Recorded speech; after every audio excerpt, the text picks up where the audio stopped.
지금 이게 근데 이제 이게 사실은 불확실성의 지옥의 문을 연 거예요.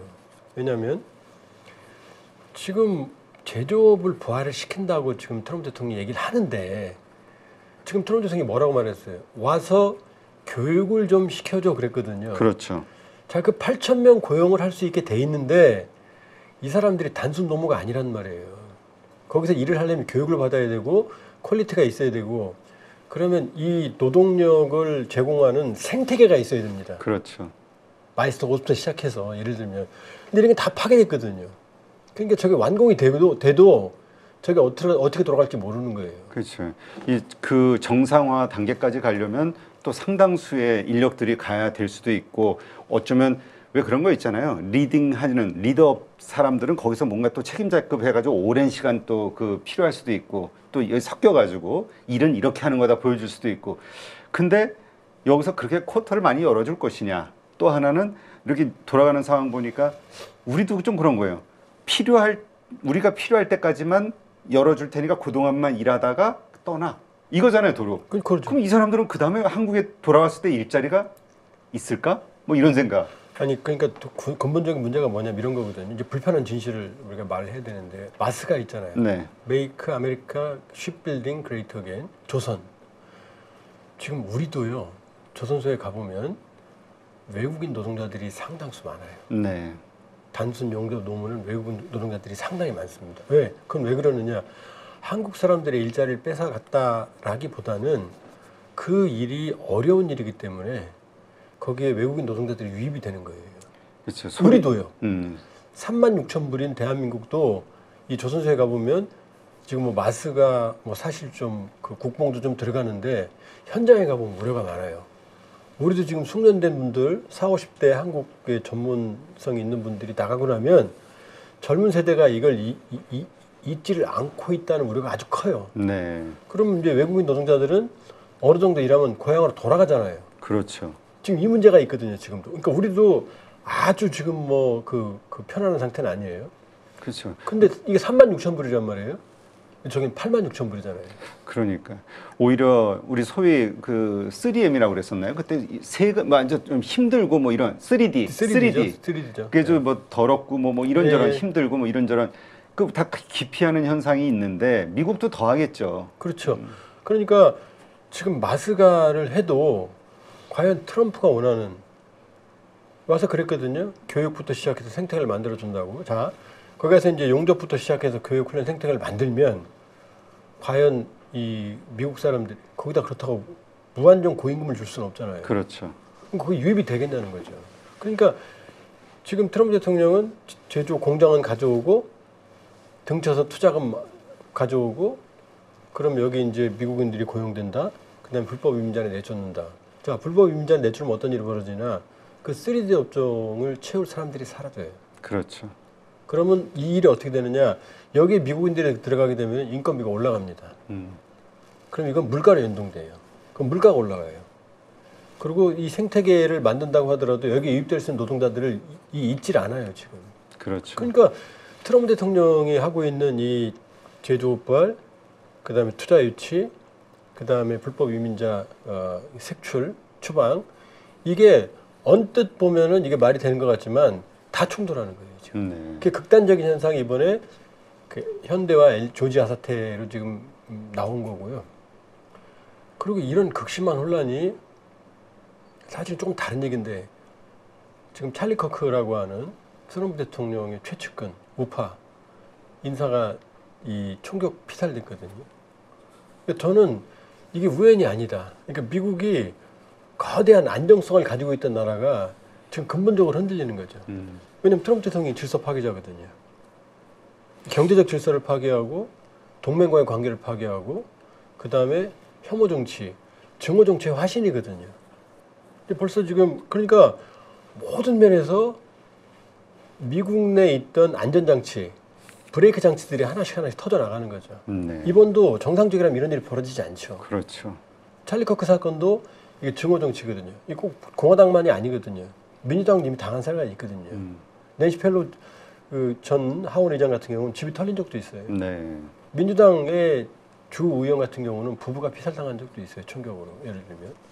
그러니까 이런 걸 본다 그러면은 이 조지아 사태를 보면서 단순히 조지아가 아니라 미국의 절차적 합리성, 민주적 투명성, 그다음 질서, 제도, 안정성 이런 것들이 근본적으로 흔들리는 느낌이 있다는 거예요. 또 뭐냐면 관세도 지금 끝난 게 아니잖아요. 그렇죠. 이게 지금 우리도 합의하는 과정 중이고 지금 이 로텐닉 상무장관은 뭐라고 말해요? 말 안 들으면 25% 때릴 거야. 계속 협박하고 있거든요. 그렇죠. 일본은 서명 다 했어 문서상으로. 예, 그 서명이 뭐예요? 투자 금액이 완전히 회수될 때까지는 투자 금액을 이유는 50대 50 가져간대요. 지들은 한 푼도 안 내고. 그 다음에 완전히 회수가 되면 그 다음부터는 이윤을 자기들이 90% 가져간다는 거예요. 도둑놈이 상도둑놈이죠. 그러니까 그동안 니네들이 우리한테 수출로 많은 돈을 벌었으니까 내가 가져갈 거야 라는 건데 그건 자본주의 논리와 전혀 다른 거예요. 그렇죠. 수출은 우리 경쟁력으로 값싼 물품을 자기들이 소비한 거고 자기들이 펑펑 쓰고 따라 찍어내서 빚 만들어 놓은 다음에 그 우리 보고 갚으라는 거잖아요. 그럼 이거 사실 우리가 알던 미국이 아닙니다. 네. 지금 미국이 저는 그래서 미국의 질서가 무너지고 있다. 무너지고 있다. 그러니까 조지아 사태는 그게 우연이 아니고 필연이고 빙산의 일각이다. 컨트롤 타워가 부재한 트럼프 행정부 내에서의 일어날 수밖에 없었던 일들의 일부이다라는 거고요. 이건 이제 조지아가 아니라 네바다든 텍사스든 다른 데서 다른 형태로 계속해서 재현될 수 있는 거죠. 그러니까 말씀대로 이거는 빙산의 일가, 이보다 더 심한 일들이 계속 연달아서 터질 수 있는 지옥의 문이 열렸다. 아까 모든 게 말씀하신 대로. 불확실성이잖아요. 모든 게 지금 하는 수천억 달러 투자들부터 시작해서 이게 다 그냥 이거 한 장 없이 말로만 됐는데 지금 10억 원짜리 투자 하나 회사 만들려도 얼마나 머리가 아프니까. 그렇죠. 근데 이게 지금 이게 하루아침에 됩니까? 안 되니까 지금 협박하잖아요, 지금. 그렇게 보면 이 불확실성의 세계 속에서 살아남는 법을 배우는 것. 이제 이 불확실성에 적응하는 것 그거지. 미국이 앞으로 3년 반 좀 안 남았습니다만은 이런 일이 계속해서 반복될 거다. 네. 그리고 트럼프 대통령은 자기 마음대로 지금 질서를 지금 재조정하려고 할 거예요. 내가 원하는 대로 해, 따라해. 그렇죠. 이거죠. 이번 조지아 사태도 처음에는 완강하다가 내가 해결할게, 더 있어, 아니 비자 줄게 이렇게 변해가잖아요. 이 얘기는 그럼 해결된다 하더라도 트럼프 대통령이 나중에 말투 주면 끝이잖아요. 그러니까. 그러니까 제도적 안정성이 중요한 거고 투명성이 중요한 거고 신뢰성이 중요한 건데 이걸 다 깨고 있어요. 이 순간에 단기 순익을 위해서 장기적인 신뢰를 버리고 있는 거죠.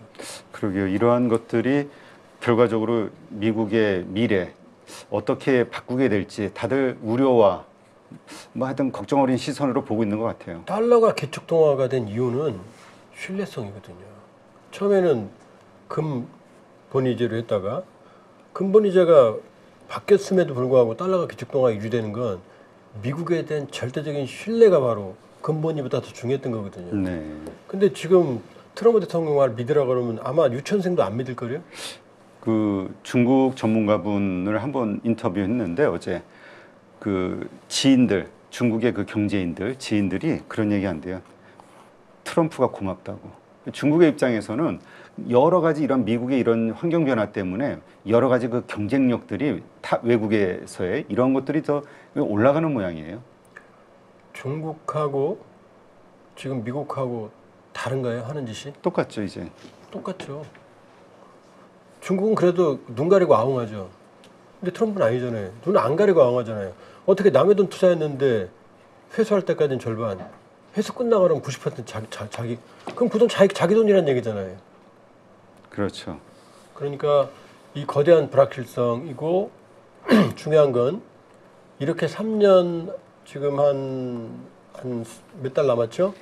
이렇게 3년 몇 달이 지나고 나면 제가 보기에는 차기 정권이 누가 돼도 수습하기 어려울 거다. 이미 그 사이에 미국의 신뢰는 상당 부분 추락할 거다. 그러니까 이번 조지아 사태만 볼 게 아니고 거대한 미국의 불확실성을 보셔야 돼요. 네, 알겠습니다. 하여튼 여러 가지로 참 이번 사건이 많은 생각을 하게 하는데 다시 한번 원점에서 근데 어쨌건 또 긍정적으로는 또 이렇게 보시는 분들도 있어요. 이제 취업 비자, 그러니까 새로운 형태의 어떤 우리 이 모든 문제점들을 해결하는 비자가 이제 협의가 되면서 좀 오히려 해결이 되지 않겠냐. 그동안의 불확실성이.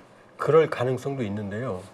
구조적으로 트럼프 정권은 미국으로 유입을 막으려는 게 기본 정책이에요.